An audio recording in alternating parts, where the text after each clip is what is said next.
નમસ્કાર, આપ જોઈ રહ્યા છો લખત ન્યૂઝ અપડેટ ચેનલ। તમામ સમાચાર અને અપડેટ મેળવવા માટે ચેનલને સબસ્ક્રાઇબ કરો અને બેલ આઇકન પર ક્લિક કરો, જેથી તમામ સમાચાર અને અપડેટ તમને મળી રહે।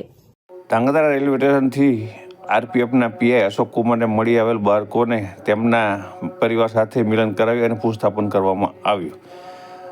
1098 ચાઇલ્ડ હેલ્પલાઇન તથા જિલ્લા બાળ સુરક્ષા અધિકારી જે મોટકાનો સંપર્ક કરી અને તેમને બાળ જિલ્લા સુરક્ષા કચેરીએ મોકલવામાં આવ્યા।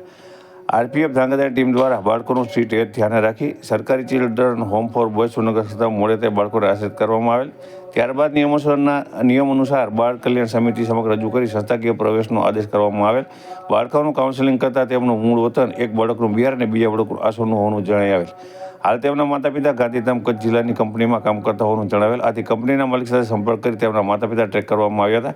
તેમના બાળકોએ મળી આવેલ હોવાની માહિતી મળતા બંને બાળકોના પિતા તાત્કાલિક રીતે દોડી આવેલ હતા અને બાળકોનો કબજો લેવા બાળ કલ્યાણ સમિતિ સમક્ષ હાજર રહ્યા હતા અને નિયમ અનુસાર જરૂરી કાર્યવાહી કરી બાળકોનો કબજો તેમના માતા પિતાને સોંપેલ। આ ક્ષણે તેમના બાળકોને તેમના પિતા સાથે ઉપસ્થિત તમામ ભાવુક બનેલા હતા।